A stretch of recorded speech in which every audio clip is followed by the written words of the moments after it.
Welcome back to La Scuola, Sheri. Thank you so much for being with us again. I have lost count of how many times we have had the pleasure of hosting you. It is much better when we get to see you in person, but nevertheless, we thought we should still not pass on this really great event. For those of you who have not heard Sheri Glucoft Wong speak before, you should know that she's a family therapist, a parent educator, and consultant. And she offers great advice and practical advice, everything you need to raise your child well. She has led workshop in the Bay Area for, shall I say how many years, or you prefer me not to say how many years? Oh, you can say I think it is at least 3 decades. at Uh, least. at least or more, and she also worked with parents and children and schools, and her approach and ideas have always really resonated with us because she holds a high image of children like we do at La Scuola, and that's not always the case. I mean, we're all different. We do interact and interface with many therapists and counselors and psychologists, but we really trust in Sheri in her view of children. And she will give you advice that will allow you to raise an adult. I'm borrowing from someone else here, but I really feel that way. My own children are now pretty much adult, like teenagers, like all teenagers, and I have found her advice insightful and real and really very helpful. La Scuola parents and staff and faculty, thank you so much for being here tonight. All of you are probably on too many Zooms, so I really appreciate the extra time and you joining us tonight. So welcome. So with that, I will leave the floor to Sheri. Thank you again for being here. Oh, my pleasure. I am going to refer to notes so that I'm sure to get out everything I want to say. And what I'm going to do is I'm going to talk to you for a little while about basically about parenting in this pandemic and supporting your kids and getting some perspective and a lot of tools and tips about managing in this time. And then we're going to open it up to questions you have about your particular kids or anything that's on your mind that you're concerned about or want to check in about.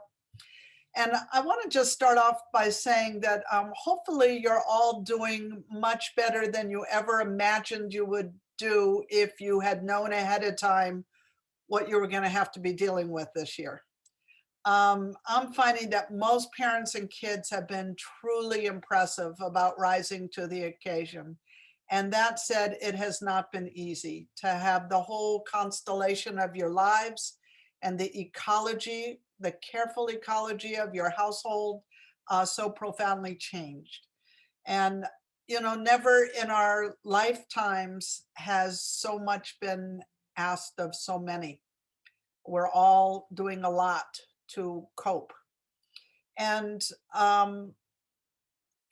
so as we've been moving from relating to this as kind of a sprint last spring to now accepting it as a marathon, a lot of parents have been worried about the long-term impact on their kids.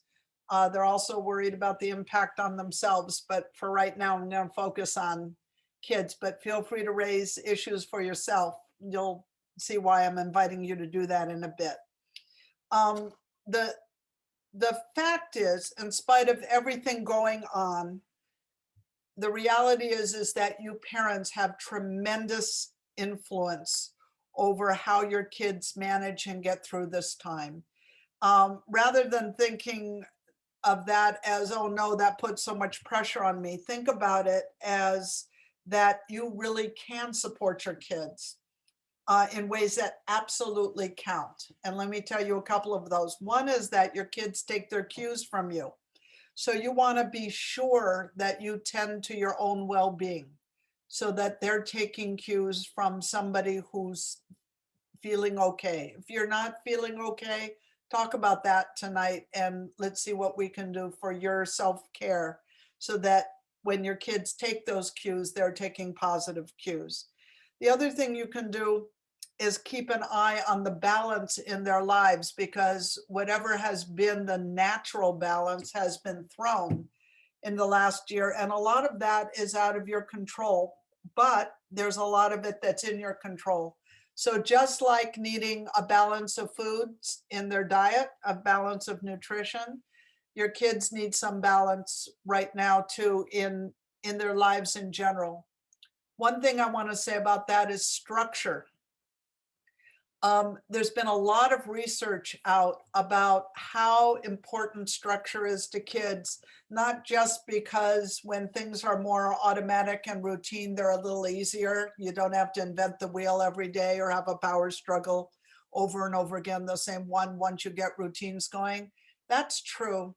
But in this pandemic time, the other thing that's true is when we have structure, when we have our days broken up in modules, like teachers do with school. In the morning, we do math, and then we do reading, and then we have a recess, and then we do this.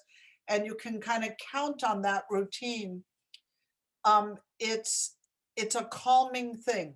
You're not having to make choices and decisions. And even though you guys are the ones in charge and not your kids, when they have to make a lot of decisions, what should I do now? What should I fight with my parent about now? What argument should I conjure up to have about getting to do more Minecraft? If they just know this is how the day works, that gives them a whole area to be more calm and relaxed about, less stress, and it gives them more reserves for the things that they have to cope with. The other kind of balances you want to have, you want to be very deliberate about the balances around physical and mental engagement and relaxation, things that don't tax you physically, mentally, but are relaxing. You want to have a balance of alone time and interactive or social time. You want a balance of have tos and want tos.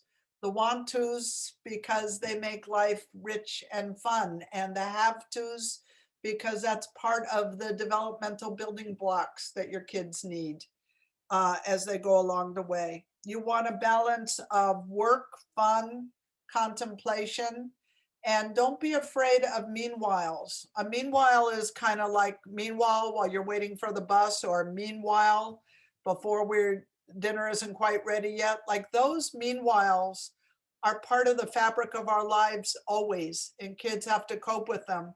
A lot of people are feeling in this pandemic that every single minute has to be scheduled, that there has to be something going on, something thrown at a kid, because there's so much taken away. But don't take away their meanwhiles. It's just part of life. Don't try to mitigate or make up for the way kids have lost so much by taking away things that are just part of regular life that they need the experience of to develop.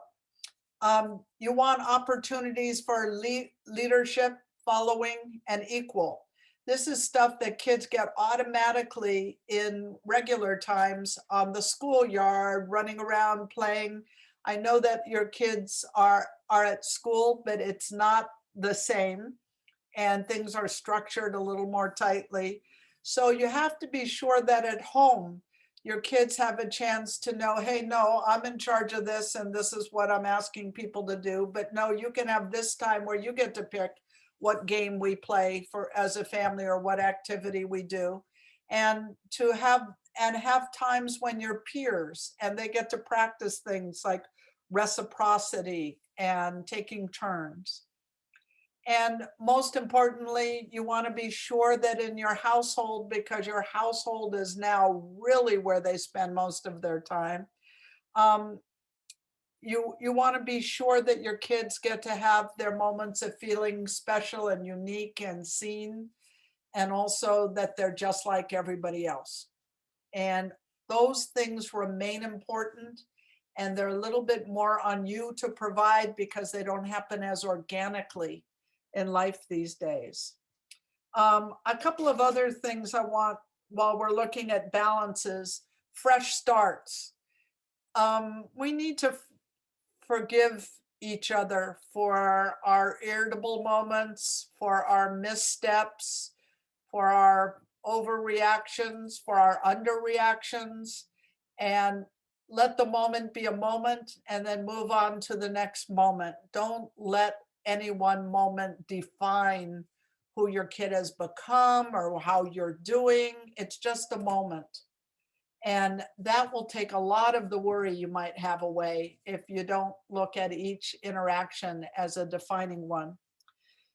We also need to look at a balance of off screen, on screen. Now, how are you going to get a balance with that when so much of life is on screen? They socialize on screen, they have their dance class, their music lessons, their art lessons, their visits with grandparents, everything, school, so much of school, so much is on a screen. And yet, um, and then they want to do recreational things on screens. So I'm going to talk about that a little later. Well, why don't I talk about it now?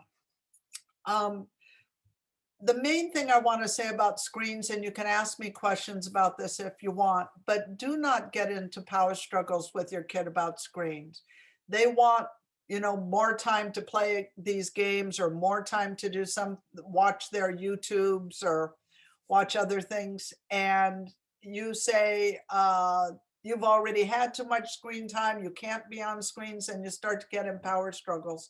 I want you to, and then everybody wants to know from me, if I had $1 for every time somebody asked me how much time is the right amount of time to let kids be on screens, I could buy a country house at Martha's Vineyard. But what, rather than counting the time your kids are on screens, because I really don't care about that, I care about the balance. What offsets their screen time? Are they getting outdoors? Are they hanging out with the family? Are they helping around the house? Do they have other venues for social contact? They have other habits or things they engage with that are hands-on. Those are the things I'm looking for. So rather than saying no more screen time, I'd rather you said something neutral, like, actually, it's time to go outside and do this now, or I need your help over here now. So I just want to remind parents that while parents may have a lot of issues with their kids about getting them to clean up, teachers don't have issues with kids about getting them to clean up. It's very rare. And the difference is parents say things like, I need you to clean up. I want you to clean up. And teachers never say, I need you to clean up and I want you to clean up now. Teachers always say, it's cleanup time. And when you say it's cleanup time, or it's at the table time, or it's family time, or it's hiking time, it's bike riding time, as opposed to, I want you to get off the screen, you'll find that that's going to go a lot differently. You can ask me about that if that's an issue in your house. I also want to say that the roles with school have shifted somewhat. Those of you who have kids at home or have had them be at home, you're much more in your kids' school life. It's on you a little bit more. So it's really important to clarify with teachers and with the school is what they expect of students, what they expect of parents in this new setup, so that everybody in that role, that triad of school, parents, kid, everybody's doing what they're supposed to be doing and you're not overdoing or underdoing. And so really partnering with teachers, because I think that kids do need a little more structure and oversight in some ways than they needed before, but they also need the space to be independent learners. So you really need to work on that, getting that balance. So here are the issues that I'm hearing from parents. I'm doing a lot of these workshops at schools and I see a lot of families. And one of the things that is really hard is dealing with all this uncertainty, especially if you're a parent that's been very deliberate about how you raise your kids and what you provide for your kids. And let's face it, if you have your kid at a wonderful school like this, you've made a very deliberate choice to have your child there. So you're a deliberate kind of parent. So one thing to do with the uncertainty is to figure out what you can take charge of and what you need to just surrender to, and have the wisdom to know the difference, and teach your kids the difference between what they can be proactive about, what's actionable, and what they just need to surrender to. And then support them in surrendering or support them in taking action. You also need to know, I'm telling parents all the time, you need to know when to hold them and when to fold them about your parenting and family lifestyle routines. There are some things that you've always done that you really should hold on to, that they keep your family going, they keep you anchored, they feel good.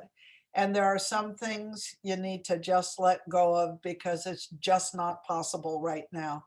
And by the way, I'm going to tell you my favorite phrase in this pandemic, two phrases: for now and not yet. Your kid wants to sleep over at someone's house, they're not in a pod with you, you say, we're not doing that yet. They want to do something, we can't do that now, not now, but at some point. That's the language of hope, is not now and not yet. Or for now, we're doing it this way for now. We're doing it, we're not having any more of those. We're not going to have a birthday party with everybody at the house for now. My new favorite definition of anxiety, because everybody's always talking to me about anxiety these days, is this is my new favorite definition. It's a really good definition. I just don't remember where I got it, so I can't give somebody credit. But it's the anticipation of problems you can't solve. Isn't that great? Because if you're worried, that if you have the thought that, oh, my tire's a little low on air, I might get a flat tire, but it's no big deal. You have a hydraulic pump and you know how to change it. You don't worry about it. If you're me and I thought I could get a flat tire, I'd be very worried because I wouldn't be able to do that. But if I thought I could call AAA, not so worried. If I thought I had plenty of time, not so worried. But if you find yourself thinking, I could end up in a situation or there's something I'm anticipating that I think I won't be able to handle or address, that's where you get anxious. So you want to figure out for yourself what it is you need to have in place so you can trust yourself, to meet challenges, and so that you can trust that your kids can meet challenges. And if you're worried about your kids' capacity to do that, then you're probably worried about their resilience. And so I want to talk about that for a minute. Your kids' social resilience, because that's been so disrupted right now.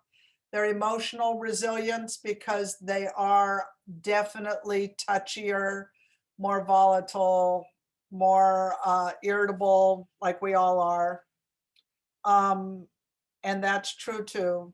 And you worry about their academic resilience because it's not quite the same as your school is doing, trust me, as well as any school can possibly be doing, probably better than most. And yet it isn't the same as it was. And so people have that on their mind.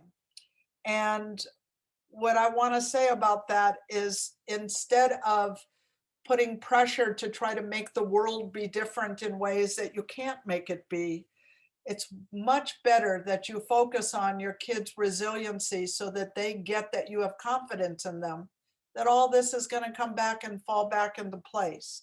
You want to foster their independence and confidence, not their dependency and their need for contouring. So how do you do that?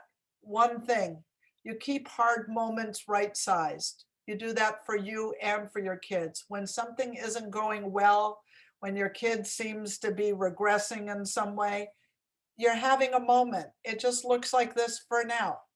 It's not where it needs to be yet. It's just a moment. Keep it right-sized.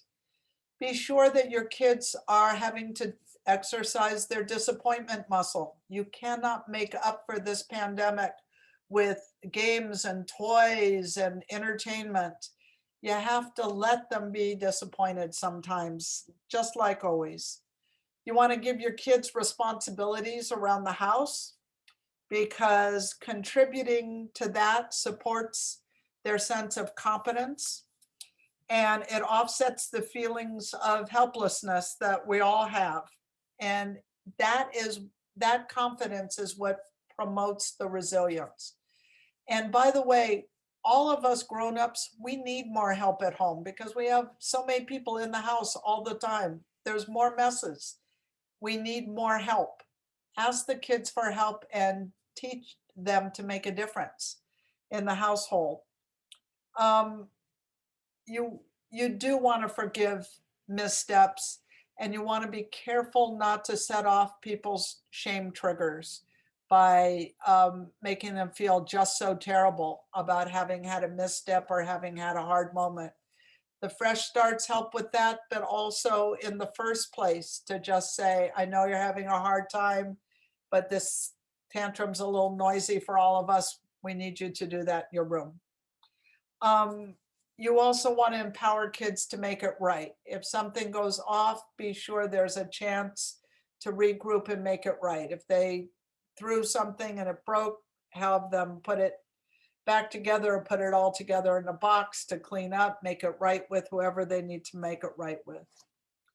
I also want to say that we are now all living with blurred boundaries, like crazy blurred boundaries. Home is home, home is school, home is work.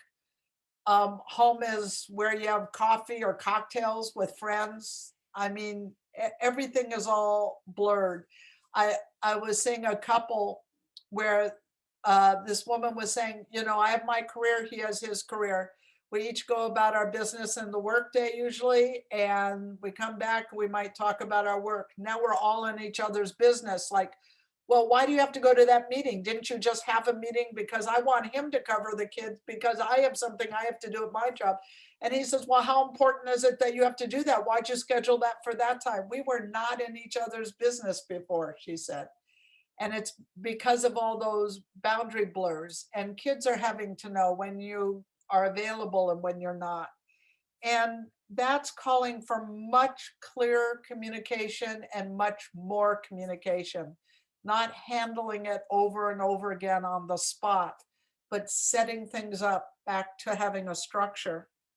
Because more than ever, home is the training ground for your kids on how the world works.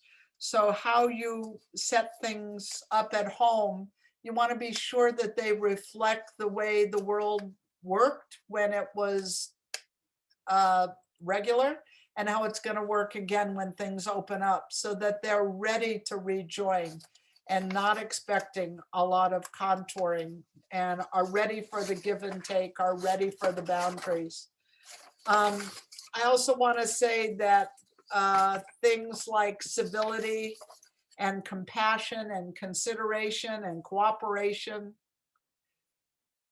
a lot of families think of those things as luxuries, and they really shouldn't be. But right now, they're critical. They are not only just regular expectations, but they're kind of critical to get through so much time together, to be each other's companions and colleagues besides family members, calls for a lot of civility and compassion and consideration and cooperation. So you want to be mindful of the patterns of interaction at home that work well and reflect how you'd want your kids to be in the world. And you want to look more than ever at home as a source of supporting your kids' social development by the way people interact. I think of siblings right now as socialization groups of, even if there's just two, it's like a classroom where the way people treat each other is so much more important than ever before. So I also want to say that I am aware, particularly this January, about parenting fatigue. I could tell you that I saw it already in the summer, and then there was a little bit of a wake up in the fall, and now I'm getting a lot more of the parenting fatigue. So, first of all, it's a real thing. If you're feeling it, so is everybody else. And I I want to say a few things about that. One is it's really important for you to be able to stay on your spot as a parent. And what I mean by being on your spot is having the kind of clarity inside when you set a limit. Like if you feel your child's talking to you in a way that's disrespectful, that you feel clear that that's not an appropriate way to talk to you and that you don't want that. And so that you take a clear position on it and you communicate it clearly and you let your child know what you expect clearly. In the areas of life that you're on your spot when you talk to your kids, those areas of life always go well. I have never met a parent who told me I have no control over my kids where I couldn't find really quickly numerous areas where their kids clearly responded to the parent's clarity because the parent didn't realize, well, of course my child doesn't say shut up to me. They roll their eyes, but they don't say shut up. I would never allow for that. And I said, well, maybe when eye rolls are as out of bounds to you as shut up is, then your kids won't roll their eyes at you either. So it's a matter of parents getting their clarity on that. And right now in this pandemic, parents say, you know, I had my spot. I was on my spot about all these things, and then the pandemic, and I lost my spot. But when you're centered in a particular kind of way, no matter what life throws at you, your center should go with you. You might get off for a moment, but then you pull back in and you find your center again. I have so many kids where I'm looking at them and the feeling they're having is, who are you and what have you done with my parents? Because you're not asking the same things of me that you used to.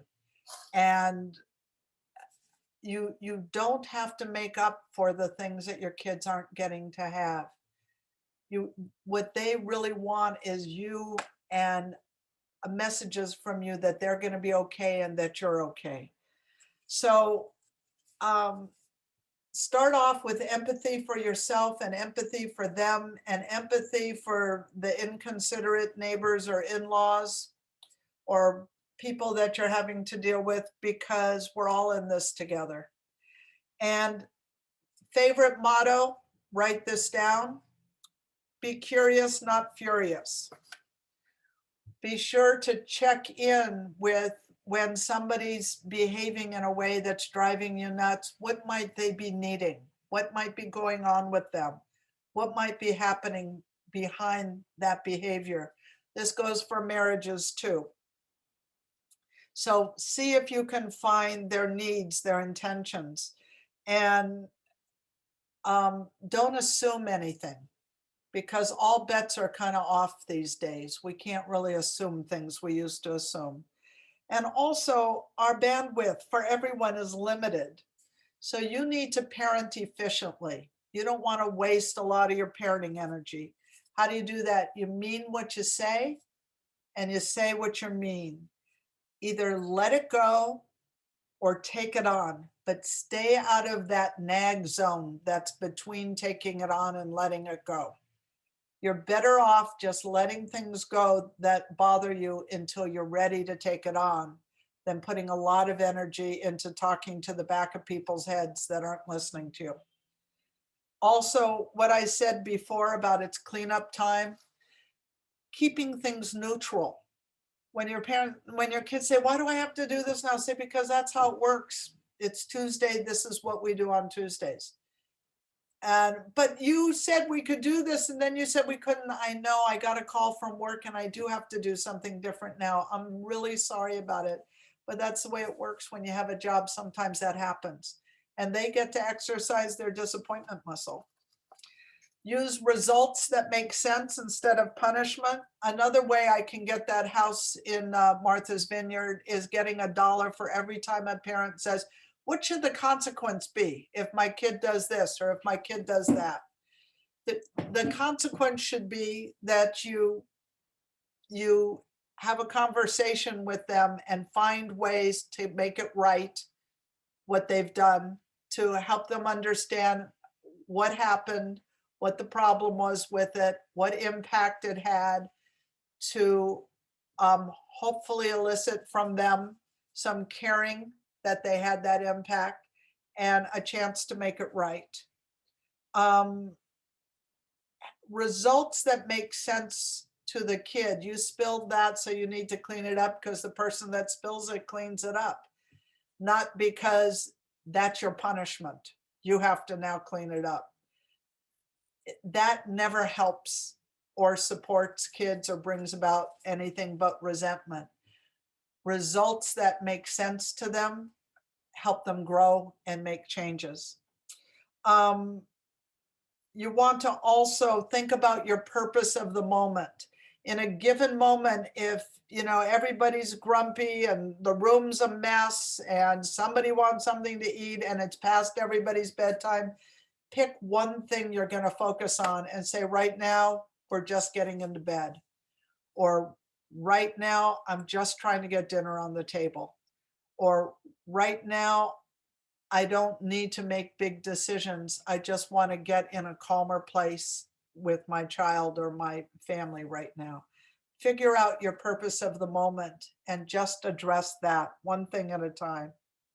Stay kind, because it supports a positive quality of life. And we all need and deserve that right now.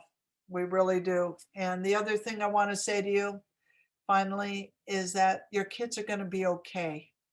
They've got you. They've got this wonderful community. We're all in this together. And no matter what it looks like in a given moment, there's a continuum here, and your kids are going to be okay. So can we open it up to questions about anything? And how do you want them to do questions, Valentina? So Sally, you're managing questions, right? And Sally and Fede, so you want questions in the chat? Or you want people to unmute and ask questions? Sally, you're on mute. I mean, I think, yeah, as Sheri, we can, if people want to unmute, or we could raise a hand and we can call, because yeah, and whatever you're comfortable with. If you prefer to put questions in the chat, then it will be private to Fede and Sally. If you have questions where you don't want to be identified, right, Sheri, then the question can be asked without your name, or if you're comfortable asking the question live, that's fine too. But if you ask it live, put your video on. Yes. Yeah, absolutely. There is a first question coming through. You should know that for your students, if you are, when they are at home, we ask them to put their videos on. There is a first question that came through in the chat, and the question is, does structure get a break on weekends? Here's what I would say about structure on weekends. Sure, the weekday structure gets a break. You don't need to get up the same time you have to get up for school. You don't have the same constraints on weekends, but I would highly recommend that in a looser way, you maintain some kind of structure on the weekend. It's often the time that parents report to me that their kids fall apart, and I think it's because of a lack of structure. So what I mean about a loose structure is having it understood that, say, we know that on Saturdays are a day we can count on doing an outing with the family. Sundays, we have a big breakfast in the late morning, that there are certain markers in a weekend that you can count on. We do something social, a social distance thing or a drive-by thing.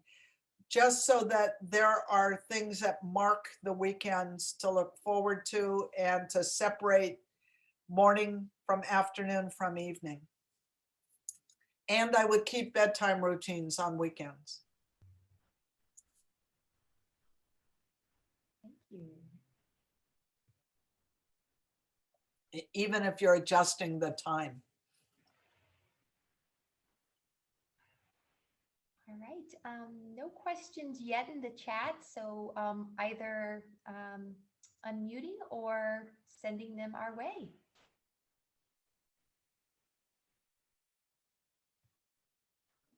And if you haven't been to one of these before, Sheri always says, I mean, there is no judgment. You can ask anything you like, and we're here. Whatever age your child is, this is really geared for pre-K through 8. No, I don't see parents of 8th graders here. Probably you've learned everything you had to learn. And I think there is Rebecca. Hi, Rebecca. Hi, Rebecca. How are you? Good. How are you? Good, thanks. I would love just some advice about be curious, not furious. Like, how do I delve into finding out maybe what the root cause of feeling anger or throwing a tantrum, kind of like that follow-up questioning with the child when they are at a calmer state. Because, I suspect that I'm going through that right now where there's a deeper issue and I need to find out how to get that out of her. You're saying there's a deeper issue because it keeps happening? Yeah, just like a lot of defiance. And it might just be the age, 5.5. Very much like she's just been stomping her feet a lot and saying, I will not do that. And, doing eye rolls and just a lot of, short outbursts, but tantruming.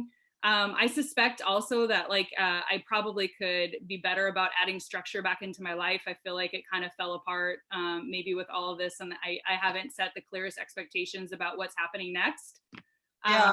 So maybe I'm being vague, but no, this is pretty typical. And I think you might be on to something, which is lack of structure makes kids anxious. Anxious kids behave like that. Now, with grown-ups, anxiety looks a certain way, anger looks a certain way, grief looks a certain way. With kids, it never looks like it's supposed to look. So okay. You'll find that lots of times a sad kid will behave aggressively. A anxious kid will get kind of defiant or push for limits. And so what I would do, what you're having with her is pretty typical for her age in this particular time. I'm getting a lot of calls about this. And what I would say is, number one is I would really go back to structure and have there be clear expectations. A 5.5-year-old kid is gonna love being able to predict what's gonna happen. And even if she's resistant, there's I'm not gonna wanna do this now. And you say, I know, but it's time when we do this, then we get to do that. And as you hold her to it, I think you'll find her relaxing into it. That's one thing. The other thing that's really important, a 5.5-year-old isn't going to tell you what's going on with her because she doesn't know. And some of this stuff is so vague, it would be hard to explain it. So one of the things that you do is exactly like Becca just did, which is she put it together. Oh yeah, we've fallen off the structure thing.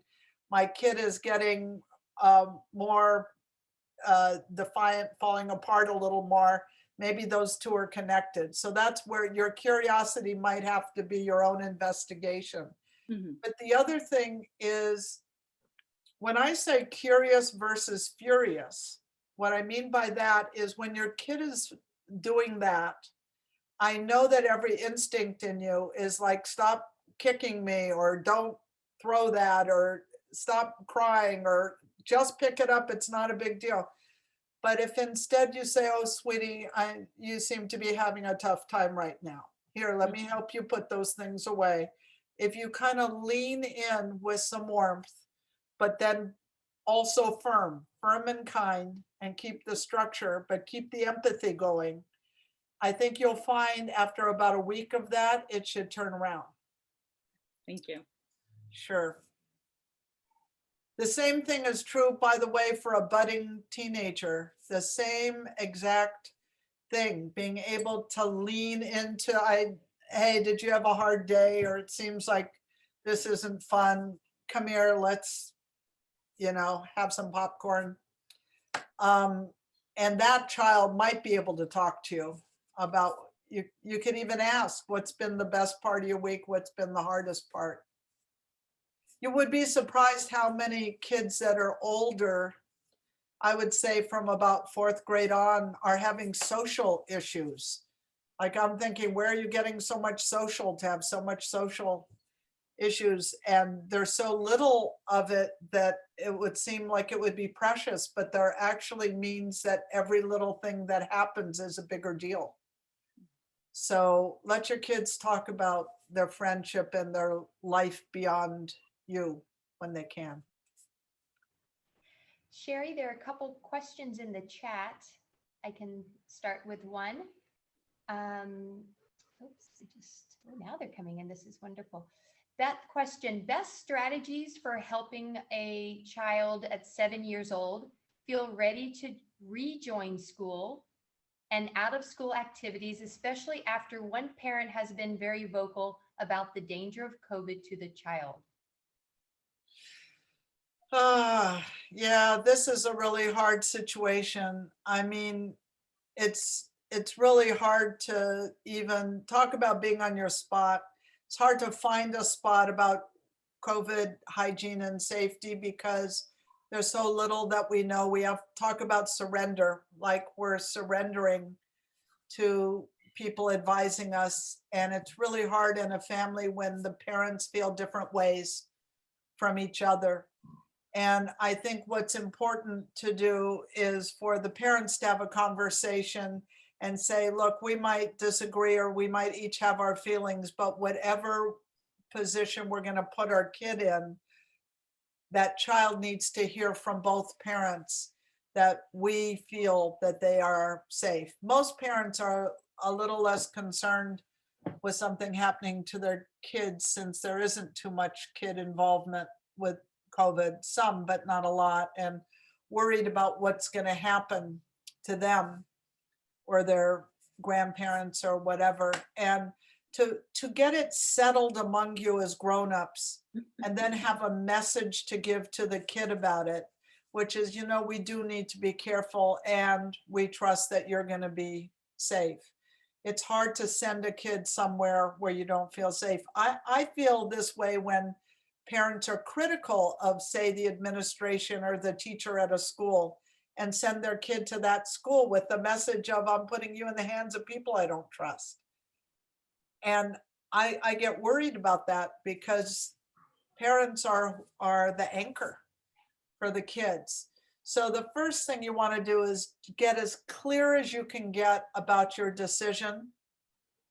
Try to get as close as you can, the parent pair, to giving the same message. And then what I would do to get my kid ready to re-enter would be, if at all possible, I would have a distant visit with a classmate or two. I mean, even if it's just a wave by or whatever, so that there is some smaller step between having been home for a long time and going back to school. If you have a kid that's anxious, just making the steps a little smaller, because parents can't walk the kids in and do the things you used to do. Find another way. Okay.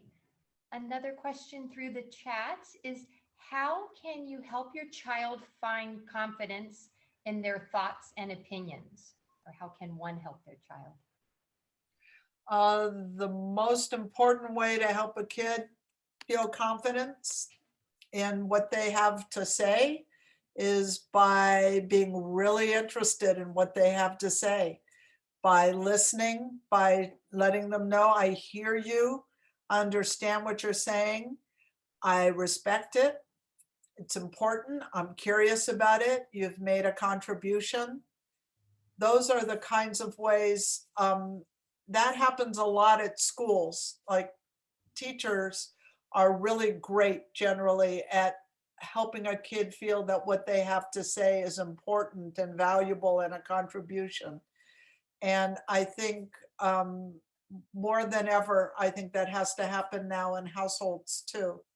So really taking the time to stop when your kid says something, make that the most, talk about purpose of the moment. That is the purpose of the moment, to take in what your kid is saying, to let them know that it matters to you and that you're interested and respected, and then refer to it later. And if you can, use it. If they said something, say, like you said, or if it's a tip on how to do something, do the thing the way they said to do it. Give them opportunities to make contributions. I hope that's helpful. If any of you that are sending in a question, if there's more to it, then let Sally know that, or unmute yourself and ask me. We can talk a little more about it. Okay. Here's another question. In addition to implementing visual cues when possible, do you have any strategies to reach or to get through to kids who are not very responsive to verbal instructions or redirection? And I'm speaking to child for 5-year-old. For a 5-year-old. Yeah, there are a lot of kids who, it isn't even just that their auditory processing is challenged. They may just be constructed in a way that that isn't their primary mode of taking things in and relating to things. So they may be a more visual kids. However, one thing that helps is when you need to use your words, because it's words where the instructions are, be sure you make eye contact. Do not talk to a kid on the fly, to the back of their head while they're doing something else. Ask them to stop, ask them to look at you. So they're not multitasking, they're doing one thing, they're listening to you. And then you might want to give them an example. Say, remember when we cleaned this up last time, so everything went in the bin that went on the shelf? We're going to do that again. Give them references so they have a context. You can show them with a demonstration. But when you can't, I think being sure that their undivided attention is on listening. And sometimes if it's not too awkward to do this, you can do a check-in and say, so how do you think I think kids really hate it when you say, now, what did I just tell you? They don't like that. But if you say, so how do you think you're going to do that? Or which thing do you think you'll do first? Ask a question like that, you'll be able to find out if they took it in. And if they didn't, then put it on you. Say, you know what? I don't think I explained that in a good way. Let me try again. Not you didn't get it, but I didn't communicate it clearly. I'll own the communication. I hope that helps. So Paula's had their hand up for a while. Oh, okay. Go ahead. Yeah, thank you. Sheri, you use an expression often like when, and you're referring to us as parents, but like when we are on our spot. And I think we're very curious about that. Just if you can talk a little bit more about like how Sure. we identify that and how we get there more, how we become more effective at getting there. So let me give you an example. I have parents tell me all the time, I have trouble getting my kid out the door in the morning, or I have trouble getting my kids to behave at the table, or I have trouble getting my kids to talk to me in a civil tone, or I have trouble getting my kids to clean up or stay in their bed at night. And then when they talk about the things they have trouble with, I'll ask, How about staying buckled in the car? Oh no, that's not a problem. They stay buckled in. So why do you think this one thing or more is so much trouble, but staying in the buckled in? And what would you answer, Paula? Yeah, that you just have to. It's funny because my husband and I were talking about, we heard you speak it last year at the Mission Campus, and that's the one anecdote that just stuck with us. Like, Yeah, it's one thing that we get him to do because he has to do it. Like, there's no other way around it. but it's not that he has to, because he has to go to bed too, and he has to come to the table, but it's your clarity. It's non-negotiable for us parents for our kids' safety. They can't run in the street. They have to be buckled in. We're so clear about that, and our kids pick up on our clarity. So how do you get on your spot? So what I like to say is that being on your spot is when you're clear from head to toe. Your brain says, this is important to my child's well-being. In my judgment, they are safer if they're buckled in if anything happens. And even though things don't usually happen, you never know. So my brain, my mind says, my kid needs to be buckled in. Do I have the heart to do it? What if I have a toddler that hates being constrained and doesn't want to be buckled in? You know, when it comes to their safety, I have the heart for it. What's my instinct? I have a kid that doesn't like it, and my brain says it's the right thing to do. My gut says, yeah, you need to be buckled in. That's the safe way. And then down to your feet from head to toe is, can you stand firm, walk your talk, be clear with your kid in the areas of life that work for you. So when I have a group of parents and I'll ask them, how many of you have trouble getting your kids out the door, and all the hands go up like that, that's what you saw me do. But there are the people who have trouble getting their kids to go to bed at night, and then the people who have no trouble getting their kids to go to bed at night. Because for those parents, they are clear that their kids need the sleep, that they need the time off, that this is important to do. They're on their spot about that. So that there are so many things you're on your spot about that you're not even noticing because you think everybody does that, but they don't. If your kids don't say shut up, you've been on your spot about them talking respectfully to you. If your kids say hello and goodbye and please and thank you, you've been on your spot about that. If they keep their tushy in their chair when you're having a meal, you've been on your spot about that. So ask yourself, what areas of life aren't going as well as you'd like them to be, and figure out if you can get on your spot from head to toe. And once that's all lined up, your head says right thing to do, you have the heart to actually do it, your instincts are telling you it's right, and you can be firm on it, you can get your kid to do that. And by the way, when you're on your spot, you're not harsh, you're not rigid, you're just firm, but you're kind. And it's not what we're actually going to do this now. And your kid just gets it. Does that clarify? Yeah, that's lovely. Thank you. Thank you. Being on your spot is a seatbelt. Shari, since you mentioned the please and thank you, and it's something you have said before, and I just wanted to share with the parents here. This is something, especially in the middle school, that we're quite passionate about.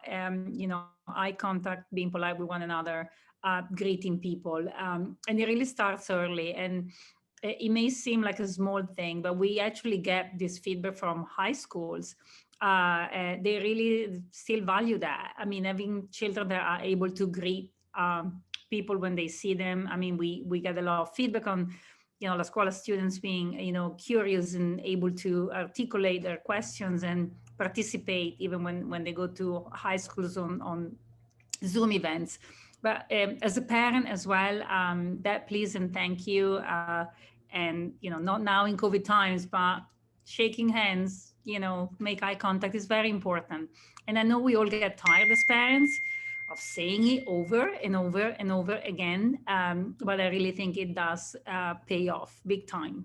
So as annoying as it can be, and we all know this is a very hard job. It's not, it's very rewarding, but it's the hardest job you will ever have, being a parent. And one thing that also Sheri has shared before with us is, being a good parent doesn't mean we should be our child's best friend all the time. It's a different role. When they're older, then you can be. Well, I also want to say something about that, which is back in the day, it used to be that what schools were looking at were transcripts and resumes. And I mean, looking at high schools, looking at colleges.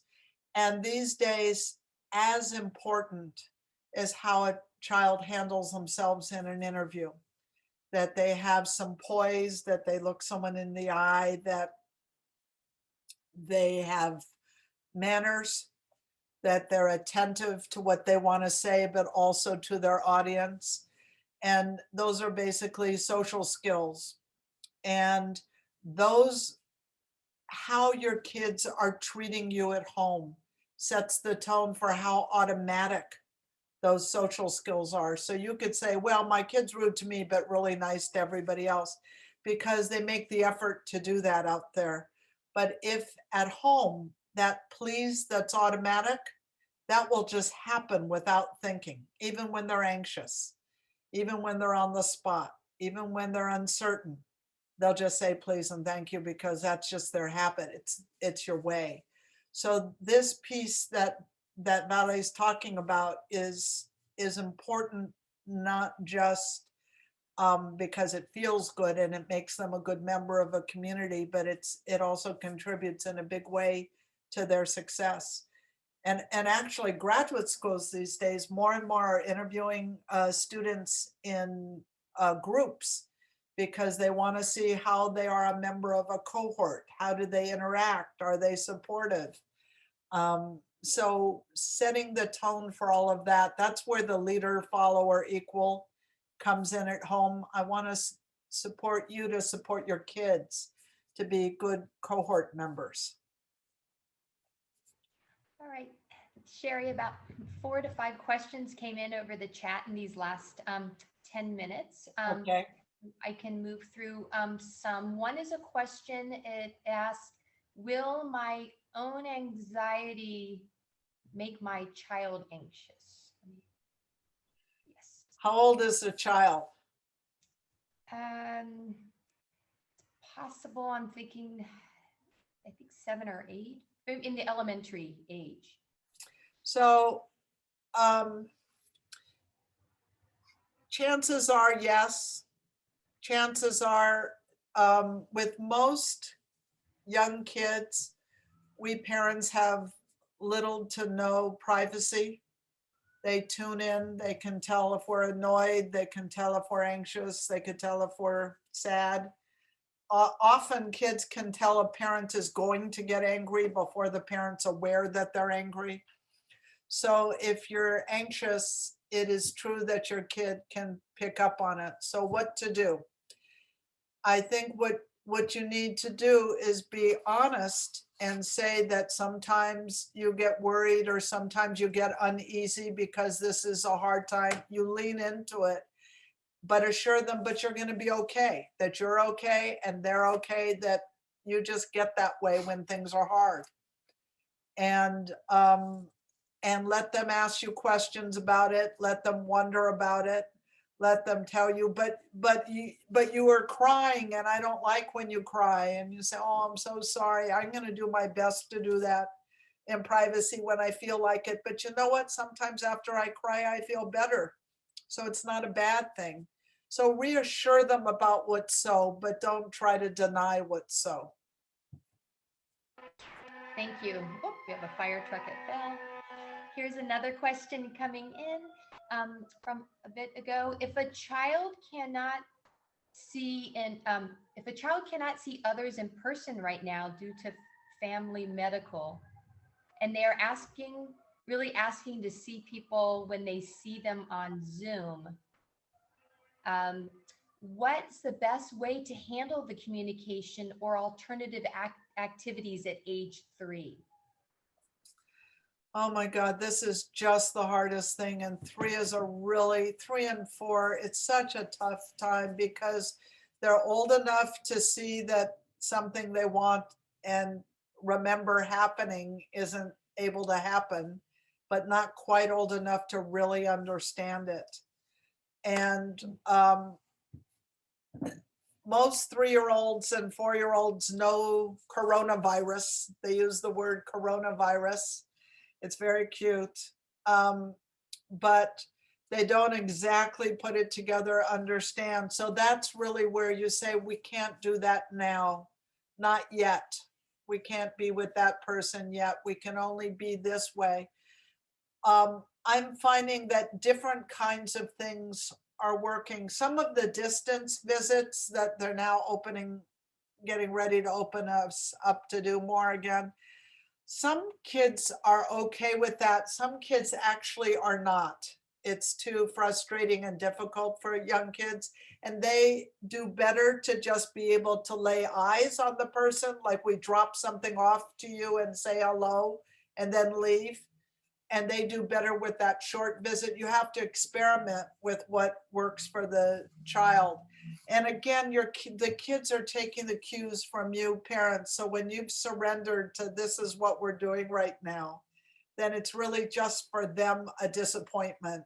And they're building that disappointment muscle. And you just find your way with the right amount of a taste of what they need. Okay, thank you. Is there anyone that has their hand up now that would like to unmute? I don't see right now. I have more questions in the chat. So in the meantime, I'll ask. What are good ways to encourage a child between 5 and 8 who is scared of being alone in a room to feel safe to be on their own? And this is, the parent added, this has been pre-COVID, and just wondering if it's a personality characteristic or something that can be assisted in development. Some kids are just wired a little more anxious that way. And parents have probably given a little bit of mixed messages. Sometimes you insist they stay on their own. Sometimes you accommodate and spend time with them. I'm fond of telling the story about the 4-year-old who was afraid that there were monsters under their bed, and a parent said, well, I'm going to stay with you. There's no monster. Look at the closet. Look under the bed. There's no monster. I'm going to stay with you until you fall asleep. And it took the kid like 2.5 hours to fall asleep, but finally fell asleep. And the parent thought, so now I showed the kid it's safe. And the next night, the kid didn't want the parent to leave. And the parent couldn't understand what went wrong. And I said, well, what self-respecting adult would sit in a kid's room for 2.5 hours if there wasn't really a monster? So you must have convinced the kid that there is something to worry about. So sometimes we give inadvertent messages, and certainly the kind of sometimes we do this, sometimes we did that. I was actually just talking to a parent of twin 7-year-olds who each had their own room and were having these issues. And they said to me, the parent said, we've tried everything. And I said, that's the problem, that you don't do the same predictable thing every night.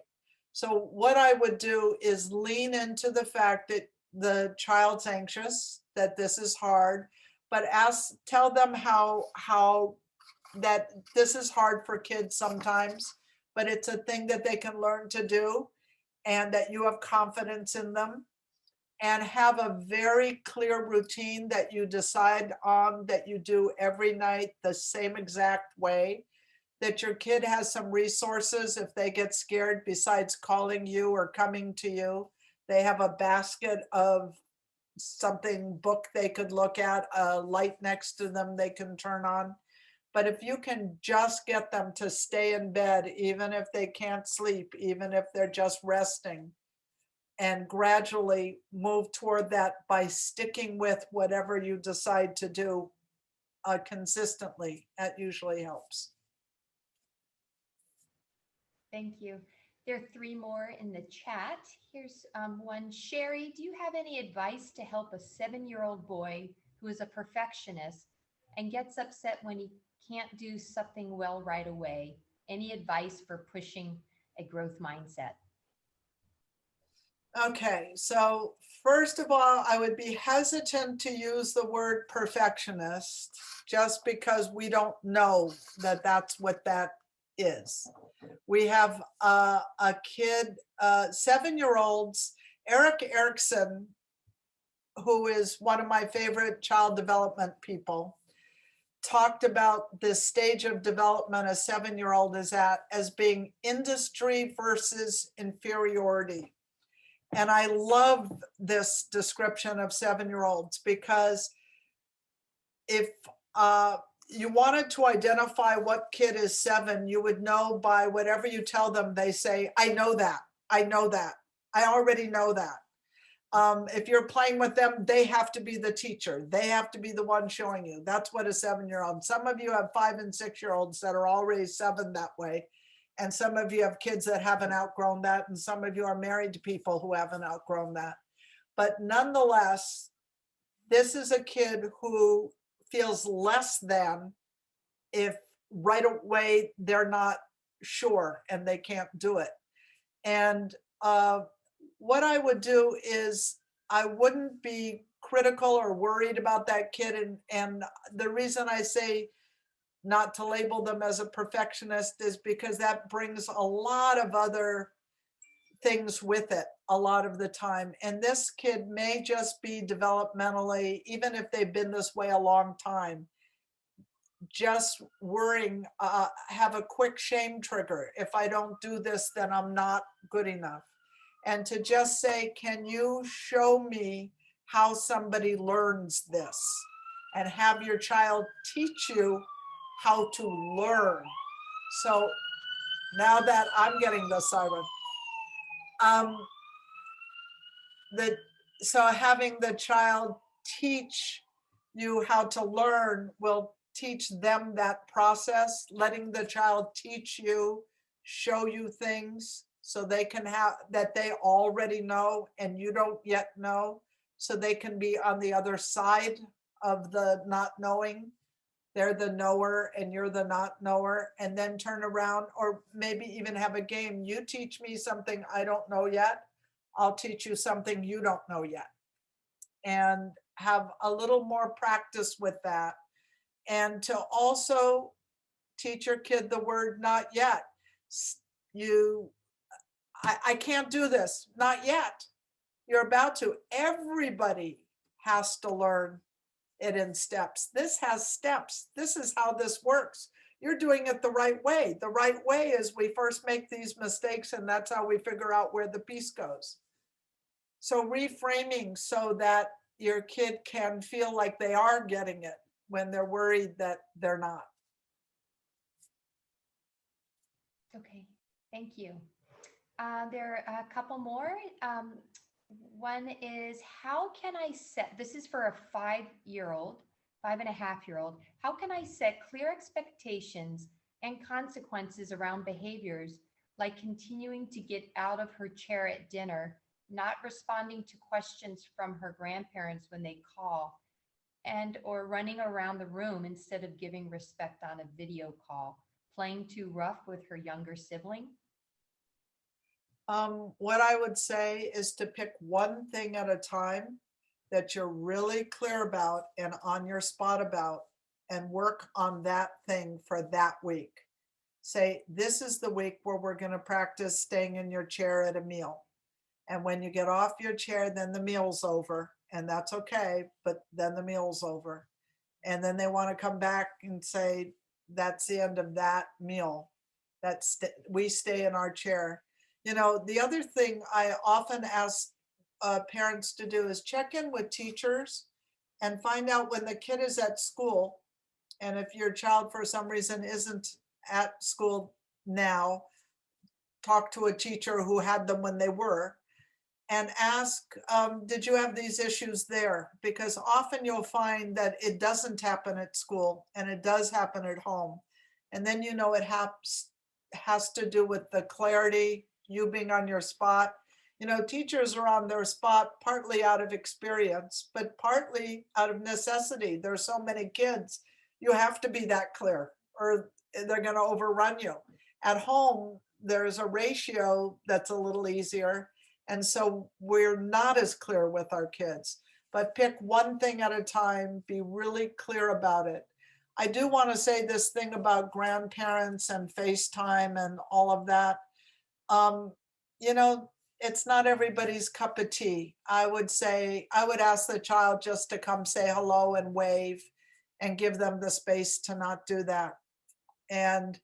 Or give them a thing, do you want to show this to grandma or grandpa when we FaceTime?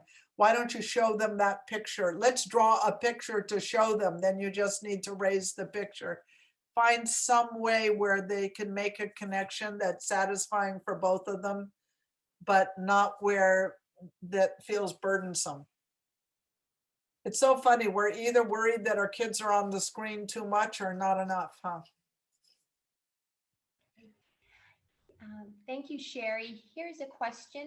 Can you briefly discuss how to control toxic positivity? This seems to be an easy reaction to a 5-year-old in an anxious time. What do you mean? So there's it's in quotes, toxic positivity.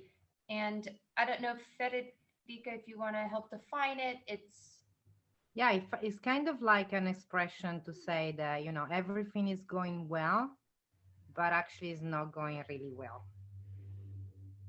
You know what I mean? Like you express yourself in a way that you are saying things are positive all the time, but inside there is probably not that much positivity. So it has actually been, seems to be trendy, Sheri's like in news outlets. We couldn't find any reference to it in psychology journals. Fede tried to research this. She's a psychologist herself, like you. And Fede, I don't think you were able to find a definition that is actually supported by any it's mainly science-based research. But I think it has definitely been in blogs, and we've seen it in newspapers. So what it's supposed to, go ahead. So what's the question again? Sally, can you ask the question? We can't see it. Yes. I am finding it. Thank you. We have, okay. Can you briefly discuss how to control toxic positivity? This seems to be an easy reaction to a 5-year-old in an anxious time. I see. Kind of like how we can help this child in this anxious moment where he show to the parents a lot of positivity, but as a parents, we know that inside is not all positive. Or is it maybe the parent? I don't know. I don't know if the parent is comfortable to the child, explaining more in the chat. So let me just say that I'm gonna assume that toxic positivity is similar to somebody trying to be PC, politically correct. So either a parent is trying to be all positive and put a positive spin on something that isn't positive, or a kid is trying to pretend that they're okay when they're not, so that they're just trying to please their constituent, whoever that might be, rather than being authentic. And I think that the most important thing is that we want authenticity more than anything in our relationships right now. You want to be able yourself to be honest and say, this is a hard day, but we're going to make the best of it. Or this was a hard morning. Now we're going to try to do something nice with the evening. Or let's end this hard day in a good way. Or I'm sorry that I was grumpy earlier. I know that you were having a hard time and you were really trying to make things nice for the rest of us. And I appreciate that, but I want you to know that I know that that was hard, so that we keep the communication authentic. We thank a person for their effort if they're trying to cover it in some way, But to say that what's important is that you can say what you feel, and what it's like, and be authentic. But also with your children, there's a difference between their feeling and their behavior. So often those things get bundled in a package that if you don't like your kids' tantrums, then you don't want to hear about their sadness. And that's not true. It's like feelings are always okay to share. We always want to hear what you're feeling or what's hard or what's you're mad about. And we don't want you to throw things. So you want to separate behavior from feelings. But if toxic positivity is in any way about being inauthentic, there's never a time when we need to be more authentic and more clear and more what's real than now. So to make room for that and invite that and change the culture if the other thing is going on. If I understand that. Yes, yes. I am not seeing any more questions in the chat at the moment. So again, please feel free to unmute if something's top of mind. We have 9 minutes to go, so we could probably take another one or release you earlier. And I see like a lot of faculty members, please feel free to ask a question too. As a faculty member, send it to Sheri or ask the question. Or to share anything with parents that you think it might be helpful for them to know about their kids out in the world when they're not there.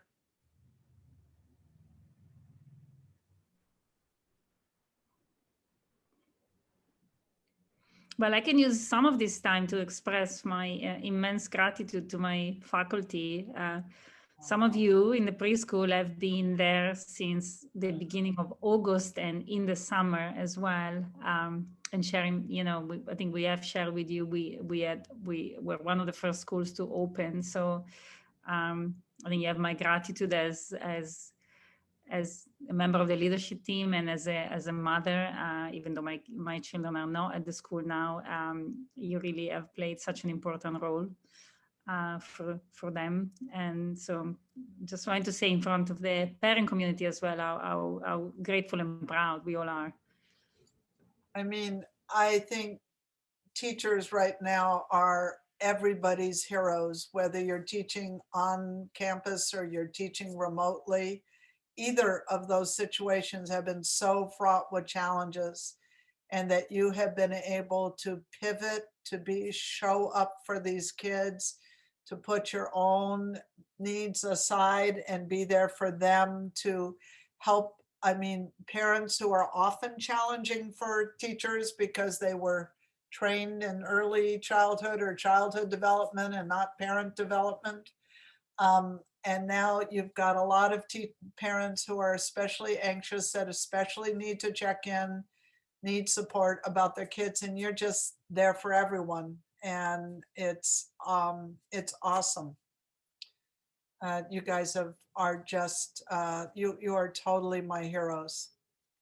The medical people and the teachers in this pandemic have really kept us going. So much gratitude for all of you. And you parents who have kids at this school, you're so fortunate. I'm making the rounds to lots of schools. Some of the public schools have an hour and a half of remote instruction for first graders. And the kids tell me that half of the time they're taking roll. I don't know why it takes so long, but so that your kids are actually having a school experience is just amazing. You guys have been great. Sheri, there is another question that came in. So if we did have the Sure. moment for that. First of all, the parent prefaces the question with the teachers are awesome at La Scuola and very, very excited. So thank you for that. Any advice on managing two kids who are two different ages who want to do different things while wanting to be the same on the spot? For example, a child doesn't want to be shamed for bad behavior. But I guess the question is the two children. They're competitive. So one of them might have done something wrong and you're angry at that one, but not at the other one. And somehow, you know, it's interesting that you say that, this thing about different ages, but wanting to be the same. Because in a family right now, like I was trying to explain to you as parents, that you have so many different roles that you didn't used to have. That you are in some ways you're supporting teaching in a way that you didn't have to do before.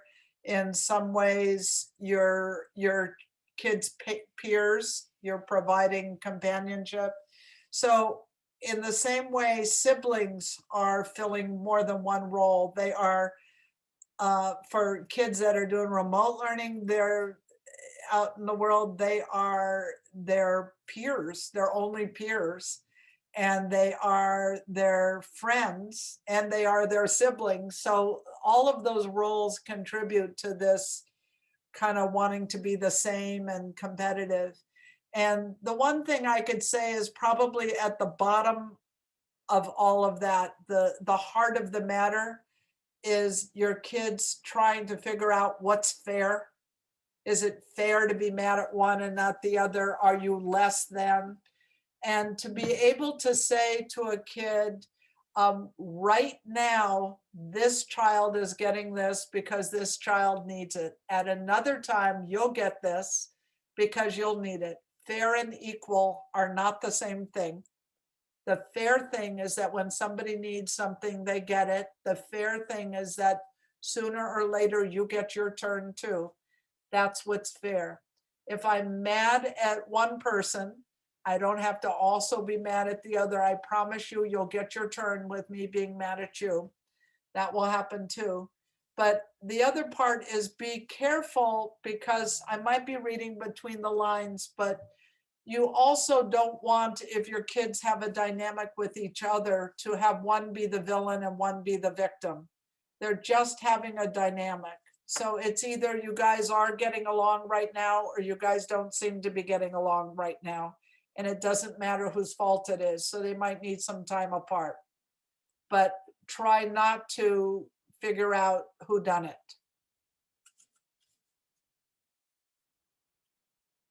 Are we good?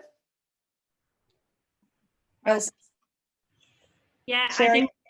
Oh, I just yeah. want to say Go ahead, Jenna. really quickly, it's Janelle Spanier. Hi, Sheri. Can you Hi, hear me? Janelle.